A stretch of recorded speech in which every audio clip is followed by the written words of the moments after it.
Yeah, good morning, friends. I am Dhruv, and you are watching your own channel. Please like, subscribe, and share this channel with your friends. It is all for free. Thank you. आइए आगे बढ़ते हैं English की class में.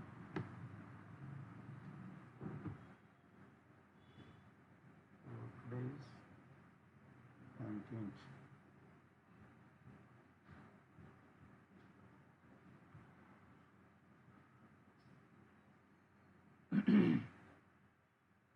आज हम लोग पढ़ेंगे वर्ब. इसको हिंदी में क्रिया. वर्ब से पहले ये बताओ, एडवर्ब वगैरह एडजेक्टिव वगैरह हमने जितना पढ़ा उसमें कहीं कोई डाउट तो नहीं? नहीं सर। अब तक की पढ़ाई में कोई भी डाउट हो तो पूछ सकते हो भाई. आगे बढ़ने से पहले कोई डाउट लगे आप पूछ सकते हो. आज हम नहीं लोग सर। वर्ब पढ़ेंगे. वर्ब का मतलब होता है क्रिया. ठीक है. देशी भाषा में ये समझ लो, किसी भी काम को, मतलब कोई भी काम होता है, यूं समझ लो कि जिसके अंत में ना आता हो, ना वर्ड ना ये अक्षर आता हो, समझ लो वो काम है. सोना, उठना, बैठना, खेलना, कूदना, सब में ना आ रहा है ना. तो देसी भाषा में समझ लो कि जिस वर्ड के अंत में ना आवे वो समझ लो क्रिया है, काम है. जिससे काम के होने की मतलब प्रकट होता हो, उसे आप क्रिया कह सकते हो. कोई भी काम होता हो, खेलना कूदना कुछ भी. इतनी बात समझ में आई? जब इसको आप डिफाइन करते हो तो आप ऐसे लिख सकते हो, a verb is a word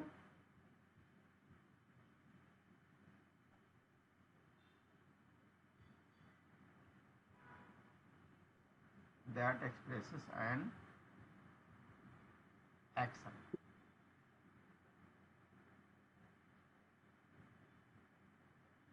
feeling भी ले सकते हो और एग्जिस्टेंस भी ले सकते हो.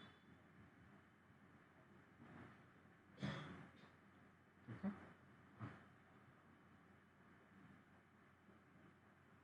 वह शब्द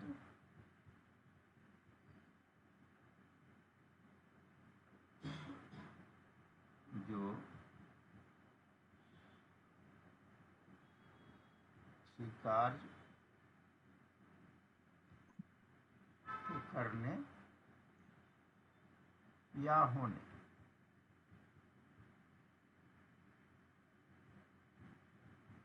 भावना या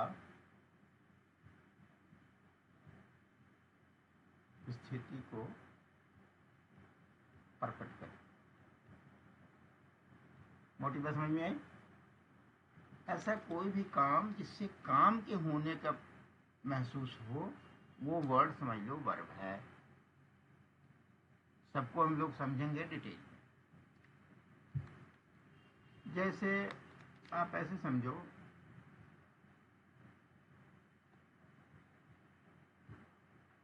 द बॉय प्लेज. ठीक है. द बॉय प्लेज, इसका मतलब है लड़का खेलता है. ठीक है. लड़का खेलता है.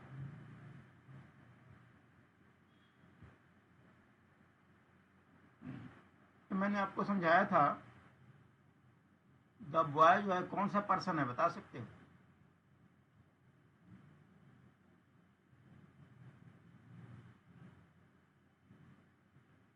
पर्सन याद है? हाँ। कौन सा पर्सन है? One. Okay, very good. First person में क्या क्या आता है?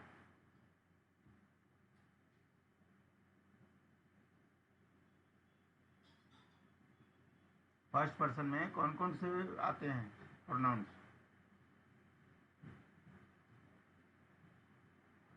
सब भूल गए. सेकंड में बता सकते हो?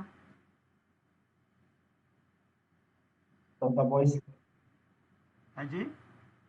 The voice. सेकंड पर्सन में क्या होगा? द बॉयज हैं। अब रुको, मैं तो पहले तुम्हें अब यही क्लियर कराऊं।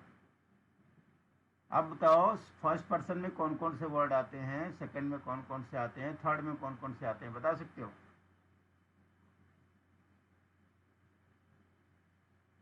हाँ कि ना? हैं? जोर से बोलो, आवाज नहीं आ रही मेरे पास। यस कि नो? नो?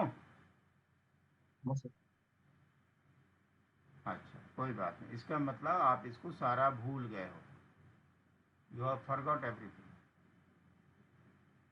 थोड़ा रिवाइज भी करते रहना होता है। आगे बढ़ो, पिछला छोड़ते चलो तो क्या ही फायदा है। पिछले को पकड़ के रखना होता है। तुम ये रिवाइज कर लेना, ठीक है? हाँ जी, ये तुम रिवाइज कर लेना। पुराने वीडियो पड़े होंगे, क्लासेस होंगी, देख लेना उसको। मैं बता दे रहा हूँ। आई वी ये होते हैं फर्स्ट पर्सन। यू होता है सेकंड पर्सन। थर्ड पर्सन होता है दे, ही, शी, इट या कोई नाम। ये सब थर्ड पर्सन होते हैं। याद आया? हाँ कि ना? हाँ। तो द बॉय जो है कौन सा पर्सन है? थर्ड पर्सन है। और सिंगुलर है कि प्लुरल है? नंबर में क्या है? द बॉय सिंगुलर है कि प्लुरल है? सिंगुलर है। ये मैंने आपको बताया है, जब थर्ड पर्सन होता है, सिंगुलर नंबर होता है, तो यहाँ पर एस या ई एस लगता है। बताया था? बताया था मैंने? हाँ कि ना? नंबर का सिक्वेंस बता दे। देखो, जब हम यहाँ लिखते हैं द बॉय प्लेज, अब सवाल ये है कि प्लेज होगा कि प्ले होगा? बता सकते हो? सप्ले होगा। ये वाला होगा कि ये वाला होगा? पीछे वाला सप्ले। ये होगा? ये नहीं होगा, यही होगा। क्यों? क्योंकि ये जो है सिंगुलर है। ठीक है? जब सिंगुलर होता है तो एस या ई एस लगा के सिंगुलर बनाते हैं। कोई भी जो वर्ब होता है ना, कोई भी वर्ब है, प्ले है, रीड है, गो है, कोई भी वर्ब है, ये बाय डिफॉल्ट प्लुरल होता है। इसको सिंगुलर बनाने के लिए एस या ई एस लगाते हैं। कोई भी वर्ब बाय डिफॉल्ट प्लुरल के साथ आता है, इसको सिंगुलर के साथ लाने के लिए एस या ई एस लगाते हैं। तो इसमें एस लग जाएगा, इसमें एस लग जाएगा, इसमें ई एस लग जाएगा। द बॉय गोज, गो नहीं होगा। समझ में आया? वहीं द बॉयज लगा दो, द बॉयज, ये क्या हो गया? प्लुरल हो गया, तो इसके साथ गो हो जाएगा। समझ में आया? अभी अब हम लोग इसको पढ़ेंगे, थोड़ा डिटेल में पढ़ेंगे। अभी तो मैं आपको ये बता रहा था कि वर्ब होता क्या है। काम के होने की बात होती है। जैसे पहला है, हमने बताया कि आपको एक्शन, कोई ना कोई काम हो रहा है। जैसे the boy reads, I eat a mango, मैं आम खाता हूँ। Sohan plays football. ठीक है? इसका मतलब हुआ कोई ना कोई काम हो रहा है। खाने का काम हो रहा है, खेलने का काम हो रहा है, पढ़ने का काम हो रहा है। ठीक है? ये काम होने का होता है। दूसरा हमने आपको बताया फीलिंग्स। ठीक है? फीलिंग्स भी आप ले सकते हो। जैसे आई फील सॉरी, मैं महसूस कर रहा हूं। अब महसूस करना क्या है? ये भी वर्ब है। महसूस करना, फील माने महसूस करना, ठीक है। तो महसूस के लिए भी आप ये ले सकते हो, फीलिंग्स को भी रिप्रेजेंट करता है। क्लियर हुआ?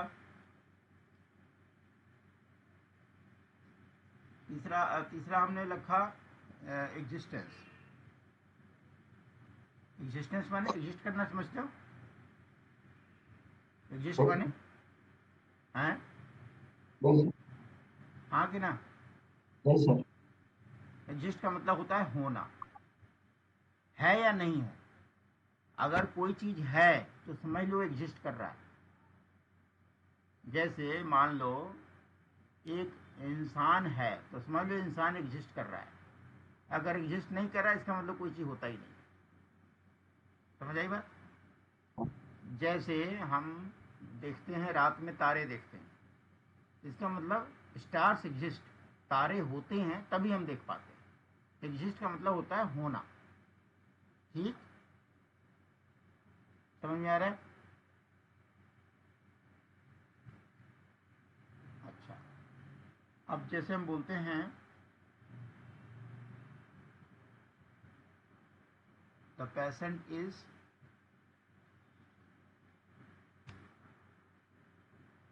डेड, इसका हिंदी है रोगी मर गया है। ये उसकी स्थिति बता रहा है, ये स्थिति बता रहा है।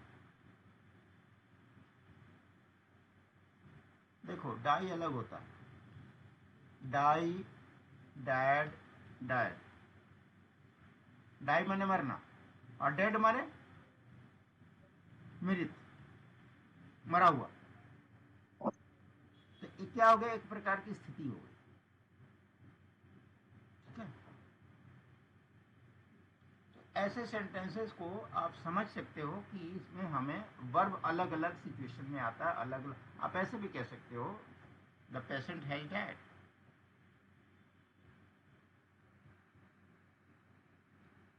हैज डैड, ठीक है। डेड का मतलब बेसिकली होता है मृत अवस्था, एक पोजीशन होता है, ठीक है। मृत अवस्था हो गया, वो एक अलग पोजीशन में पहुंच गया वो। और डाई माने मरना, ही हैज डाइड, वह मर गया है। दोनों में थोड़ा डिफरेंस है। ये अवस्था को डिनोट करता है और ये वर्ब को डिनोट करता है। ही जंप्ड एंड डाइड, मोटी बात, वो कूदा और मर गया। तो ये क्रिया हो रही है और एक मृत अवस्था की बात है। इसको हम लोग और भी डिटेल में समझेंगे।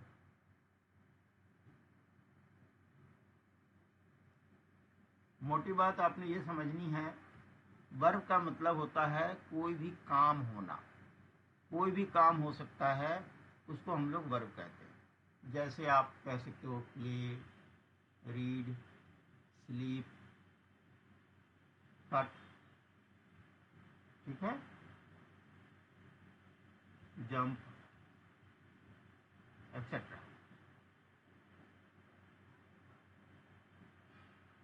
इसमें कोई डाउट तो नहीं अभी तक?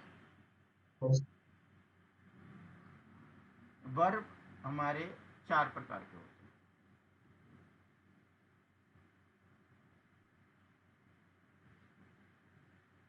पहला होता है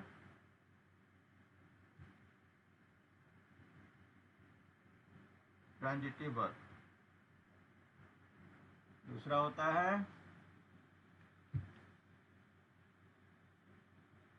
इंट्रांजिटिव वर्ब, तीसरा होता है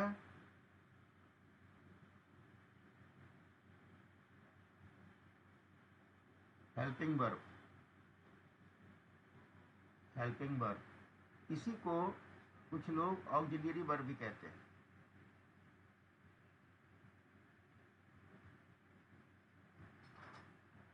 ऑक्सिलरी वर्ब।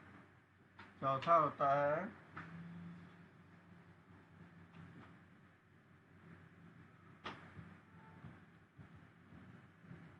Linking verb. ऐसा हम लोग समझेंगे। अगर हिंदी की बात करो तो ट्रांजिटिव का मतलब होता है सकर्मक, इसमें अकर्मक। ये हेल्पिंग वर्ब मतलब सहायक क्रिया, और लिंकिंग वर्ब मतलब संयोजक क्रिया। इसमें हम लोग सबको समझेंगे बारी बारी से।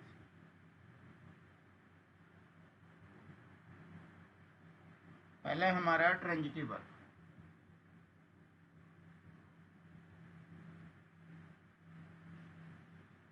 सकर्मक। अभी सकर्मक क्या है ये समझ। आपको याद है किसी सेंटेंस में हमने पढ़ा था सब्जेक्ट वर्ब ऑब्जेक्ट होता है, पढ़ाया था मैंने। हाँ सर। सब्जेक्ट का मतलब होता है, इसको आप सब्जेक्ट लिखते हो, इसको वर्ब लिखते हो, इसको ऑब्जेक्ट लिखते हो। सब्जेक्ट को हिंदी में क्या कहते हैं?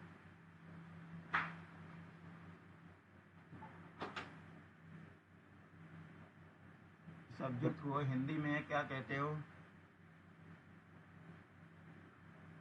मालूम? हाँ कि ना? विषय। है जी? विषय। सब्जेक्ट मैंने विषय होता है, ठीक है, ये जाती जिंदगी में होता है विषय। कौन सा सब्जेक्ट पढ़ रहे होते हैं, इंग्लिश पढ़ रहे हैं, हिस्ट्री पढ़ रहे हैं, वो अलग चीज़ है। बट इंग्लिश ग्रामर में सब्जेक्ट का मतलब होता है कर्ता। ये बताया था, हाँ कि ना? हाँ सर। ये होता है क्रिया, वर्ब को हिंदी में क्रिया। और ऑब्जेक्ट को क्या कहते हैं? हम्म, हाँ कि ना? कुछ तो बोलो। हाँ वो हैं? याद नहीं हुआ। याद नहीं आ रहा, कोई बात नहीं। इसको हिंदी में कर्म बोलते हैं। अगर आपको याद हो, मैंने बताया था इंग्लिश ग्रामर में क्या होता है। इंग्लिश में क्या होता है, पहले सब्जेक्ट आता है, फिर वर्ब आता है, फिर ऑब्जेक्ट आता है। इसका उल्टा हिंदी में क्या होता है, सब्जेक्ट आता है, फिर ऑब्जेक्ट आता है, फिर वर्ब आता है। ये छोटा सा बेसिक डिफरेंस है। हिंदी में क्या कहते हो, मैं आम खाता हूं, ऐसे है ना? सब्जेक्ट ऑब्जेक्ट वर्ब, ठीक है, सब्जेक्ट ऑब्जेक्ट वर्ब। जबकि इंग्लिश में क्या कहते हो, आई ईट राइस, मैं भात खाता हूं, सब्जेक्ट वर्ब ऑब्जेक्ट। इतनी बात समझ में आई? अब देखो, अभी मैंने आपको पढ़ाया ऑब्जेक्ट माने होता है कर्म, ठीक है। तो एक जो ऊपर हिंदी लिखा है सकर्मक, सकर्मक क्रिया मैंने ऊपर लिखा है ना, ये देखो सकर्मक। सकर्मक का मतलब ये है, स का मतलब होता है साथ होना, विद। स माने साथ, विद, विद विद ऑब्जेक्ट। मतलब ऐसा वर्ब जिसमें ऑब्जेक्ट आता हो, ठीक है। ट्रांजिटिव वर्ब में हमने क्या पढ़ा, ट्रांजिटिव वर्ब उसमें कहते हैं सकर्मक का मतलब होता है जिसमें ऑब्जेक्ट आता हो।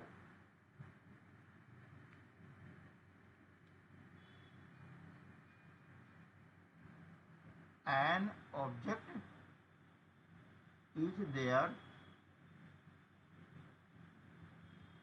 With the verb. जब वर्ब के साथ ऑब्जेक्ट भी आ जाए तो समझ लो वह वर्ब जो है ट्रांजिटिव है। एग्जाम्पल देता हूं आपको, ही प्लेज फुटबॉल, यानी सब्जेक्ट हो गया, वर्ब हो गया, ऑब्जेक्ट हो गया। इसका मतलब यह प्ले जो है यह ट्रांजिटिव वर्ब है।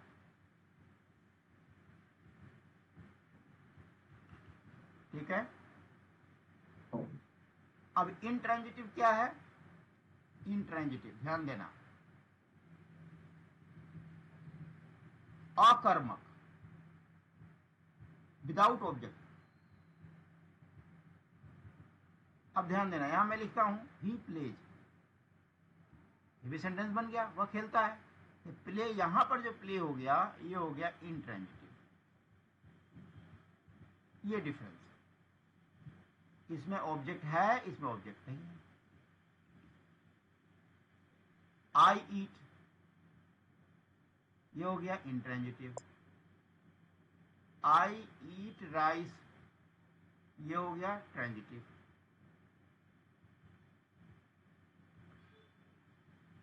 कितनी बात समझ में आई? हाँ सर। जिस सेंटेंस में वर्ब के बाद ऑब्जेक्ट आ जाए वह ट्रांजिटिव है, वह वर्ब ट्रांजिटिव है। जिस सेंटेंस में वर्ब के बाद ऑब्जेक्ट नहीं आता वह इंट्रांजिटिव वर्ब है। इतना क्लियर हुआ? तो आपने क्या सीखा? ट्रांजिटिव का मतलब है with object, verb with object. Intransitive का क्या मतलब हुआ? Verb without object. इतनी बात समझ में आई? जैसे मान लो मैं लिखता हूं he eats fruit, he eats fruit. एक मैं लिखता हूं she sings,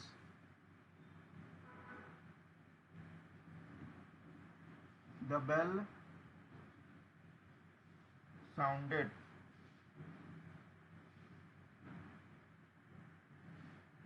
they chose me monitor. अब बताओ, आप बता सकते हो इसमें ये सारे वर्ब हैं, ईट, सिंग्स, साउंड, चूज, ये सब वर्ब है ना। अब ये कौन सा वर्ब है? इसमें ईट जो है कौन सा वर्ब है? ट्रांजिटिव है कि इंट्रांजिटिव है? जोर से बोलो भाई, तुम्हारी आवाज नहीं आती। हम्म। Sir transitive. हाँ, ऐसे बोलो, ऊंचा बोलो। आपका ईयरफोन नहीं चलता, आपके लैपटॉप में प्रॉब्लम है, आपको जोर से बोलना पड़ेगा। सी सिंग्स ये क्या है?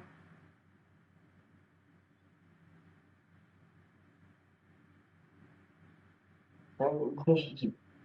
हैं? Sir intransitive. हाँ, इंट्रांजिटिव। इसमें क्या है?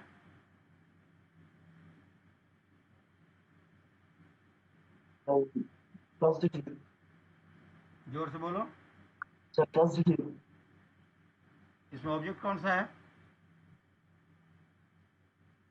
इसमें ऑब्जेक्ट कहाँ है? इसमें ऑब्जेक्ट कौन है? कुछ तो बोलो भाई। इसमें वर्ब कौन है ये बता दो। साउंडेड। साउंड माने आवाज करना, साउंडेड मतलब आवाज किया, ठीक है।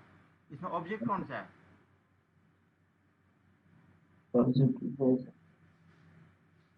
इसमें है ऑब्जेक्ट है? क्या बोल?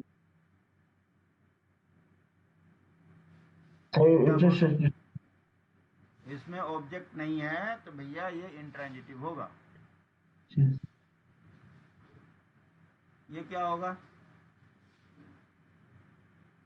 इसमें वर्ब कौन है ये बता दो पहले। इसमें वर्ब कौन है? Choice sir, see a choice. हाँ, ये वर्ब है। ये इंट्रांजिटिव है कि ट्रांजिटिव है? इंट्रांजिटिव। हैं? Sir intransitive. इसमें ऑब्जेक्ट नहीं है? सर मॉनिटर है। इसमें दो दो ऑब्जेक्ट है। हाँ सर। इसमें सर सर दो दो दो ऑब्जेक्ट है इसमें। दो ऑब्जेक्ट होने से सर, हैं? दो ऑब्जेक्ट होने से ट्रांजिटिव। आप बताओ क्या होना चाहिए। ट्रांजिटिव। ये ट्रांजिटिव है। जिसमें ऑब्जेक्ट रहेगा वो ट्रांजिटिव होगा, जिसमें ऑब्जेक्ट नहीं रहेगा वो इंट्रांजिटिव वर्ब होगा। इतना क्लियर हुआ? हाँ सर।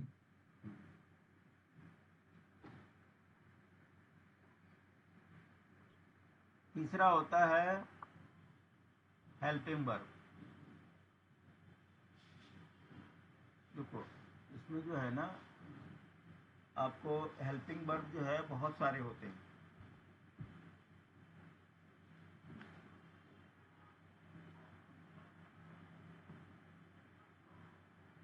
इसमें हेल्पिंग वर्ब बहुत सारे होते हैं। चलो मैं कुछ हेल्पिंग वर्ब आपको बता देता हूँ। अब तीसरा हम बात करते हैं हेल्पिंग वर्ब की।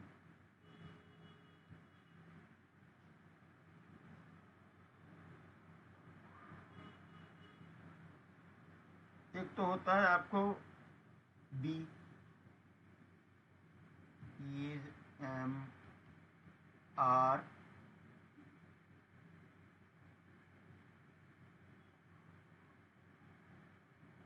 B, was, been, were. आपको याद है एक मैंने बताया था वर्ब के ना 3 रूप बताए थे, याद है? जैसे गो का वेंट, गॉन, ये बताया था 3 रूप। नहीं बताया था? चलो इसमें आएगा, कोई बात नहीं। ऐसे बी होना है, बी माने क्या होता है? होना। सेकंड फॉर्म होता है वाज, बिन, बी वाज बिन। ये सब हेल्पिंग वर्ब ही हैं, इनके अलग अलग यूज होते हैं। पहला ये है। दूसरा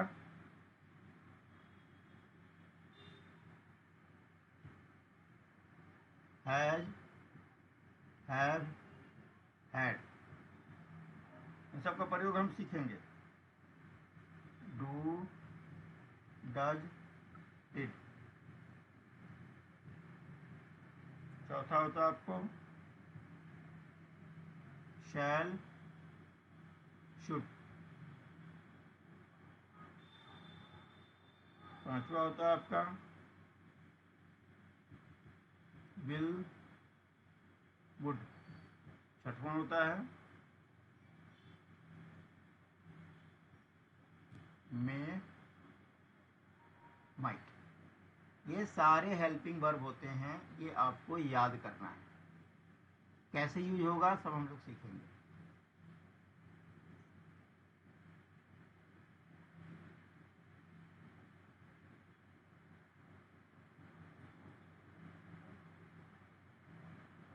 जैसे मान लो आप लिखते हो आई एम गोइंग,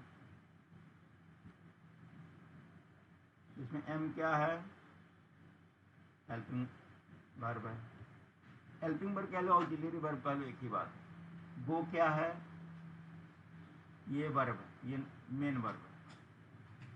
इसको हम प्रिंसिपल वर्ब भी कहते हैं, मुख्य क्रिया।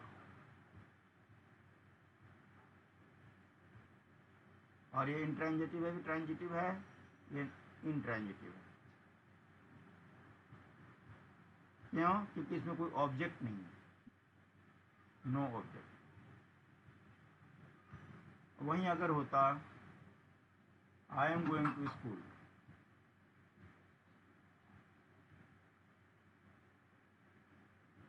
तो क्या होता? एम हो गया हेल्पिंग वर्ब, गोइंग हो गया मेन वर्ब, मेन एक ट्रांजिटिव वर्ब हो गया। क्यों? क्योंकि ऑब्जेक्ट ही है। समझ आ रहा है कुछ?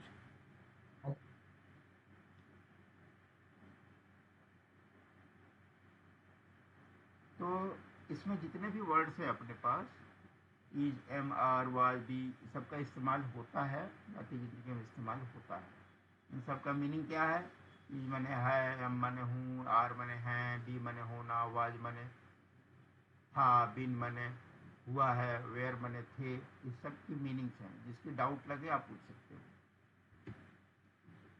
कोई भी जो वर्ब होता है आमतौर पे उसको हम लोग मुख्य क्रिया बोलते हैं। किसी भी सेंटेंस में जैसे आपका होता है प्रिंसिपल वर्ब बोलते हैं मुख्य काम। मुख्य काम क्या है, यानी कि इसमें जाना हो गया, सोना कूदना, ऐसा आपका मुख्य काम हो गया। हेल्पिंग वर्ब क्या हो गया, ईजेम आर हो गया।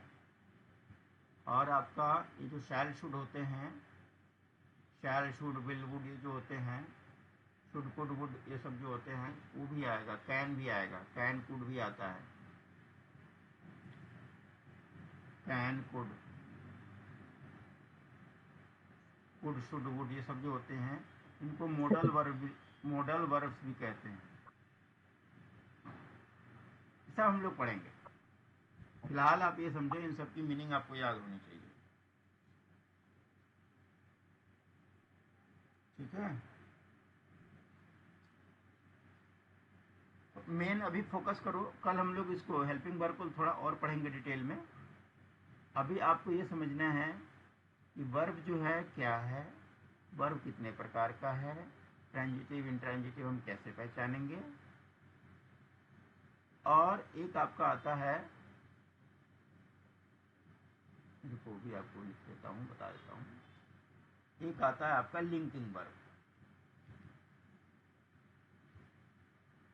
लिंकिंग वर्ब का मतलब है जो लिंक करता है, दो सेंटेंस, दो वर्ड्स को लिंक करता है। जैसे लिखता हूँ, ही इज माई टीचर। अब देखो इसमें मेन क्रिया है ही नहीं, प्रिंसिपल वर्ब है ही नहीं इसमें, खाना उठना बैठना कुछ है ही नहीं। सिंपल ही है और एक टीचर है, ये दोनों ही नाउन है। ये सब्जेक्ट है, ये वर्ब है, ये ऑब्जेक्ट है। तो इज क्या हो गया यहाँ पर, ये लिंकिंग वर्ब का काम करता है।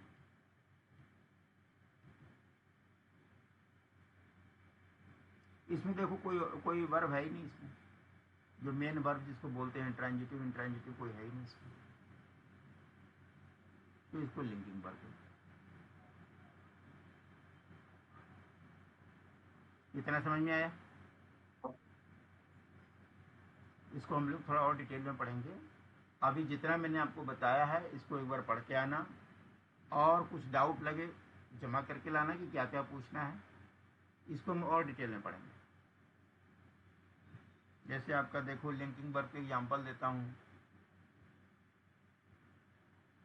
आई एम ए बॉय।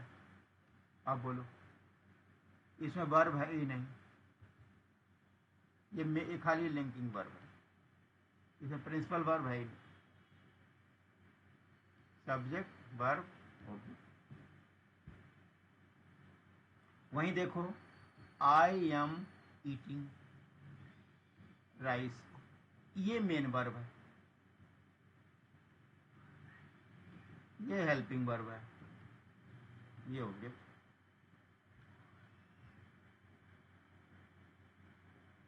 कुछ समझ में आया? हेलो, हाँ सर। समझ में आ रहा है? हाँ सर। तो वर्ब का मतलब होता है क्रिया, क्रिया का मतलब होता है काम।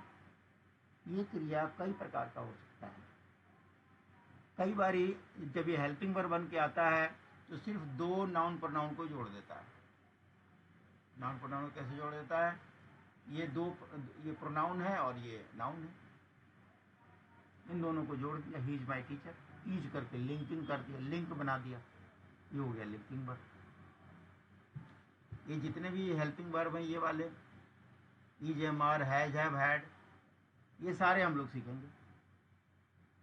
कोई भी सेंटेंस आता है इसमें एक दो चीजें आपको और बतानी है। जैसे देखो अलग अलग प्रोनाउन होते हैं, जैसे आपको याद है आई है, आई के साथ क्या लगेगा, एम लग सकता है, वाज लग सकता है, वेयर लग सकता है, ये सब आई के साथ लगते हैं। ठीक है, हैव लग सकता है, हैड लग सकता है, कैन लग सकता है, कुड लग सकता है। शैल, शुड, मे, माइट, ये सारे वर्ब लग सकते हैं आई के साथ। आई के साथ और क्या क्या ऑप्शन है दिखा देता हूँ आपको।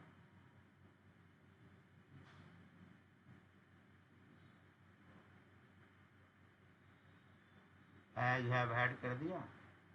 डू, डज, डिड, हाँ डू लग सकता है, डू डिड भी लग सकता है, विल वुड भी लग सकता है। इसमें आपको डू, डिड, विल, वुड भी लग सकता है। ये सारे आई के साथ लग सकते हैं। आई के साथ क्या नहीं लग सकता है? हैज नहीं लगेगा, ठीक है, हैज नहीं लगेगा। और क्या नहीं लगेगा वो बता देता हूँ।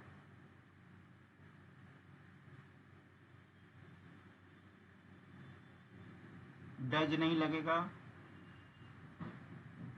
ठीक है, हैज नहीं लगेगा और डज नहीं लगेगा, ये नहीं लगेगा आई के साथ।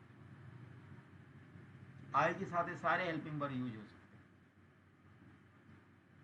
हैं। अब बड़े सारे हैं। वी है, वी के साथ एम नहीं लगेगा, सारे लगेंगे, एम नहीं लगेगा, वाज नहीं लगेगा, हैज नहीं लगेगा, और क्या है, can, could, shall, should, may, might, do, will, बाकी सब लग जाएगा। आई, वी, यू के साथ एम नहीं लगेगा, वाज नहीं लगेगा, क्यों? क्योंकि प्लुरल है। हैज नहीं लगेगा और शैल नहीं लगेगा।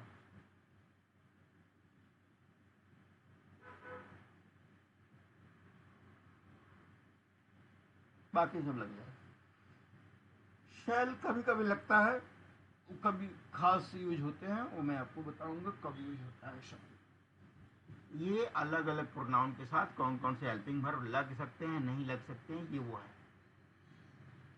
वहीं दे ले लो, दे में भी एम नहीं लगेगा, वाज नहीं लगेगा, हैज नहीं लगेगा, ये सब नहीं लगेंगे।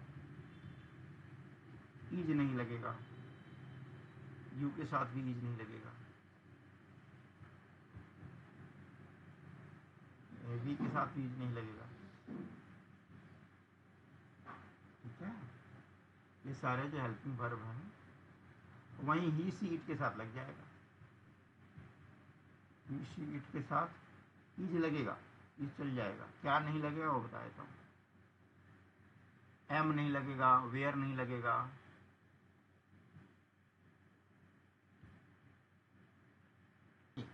तो बाकी हम लोग कल पढ़ेंगे।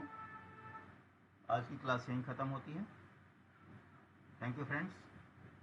वीडियो अगर पसंद आया हो तो प्लीज़ लाइक करिए, सब्सक्राइब करिए और अपने दोस्तों के साथ शेयर जरूर करिए। पूरी पढ़ाई में कहीं भी कोई भी डाउट हो मुझे कमेंट करके पूछ सकते हैं।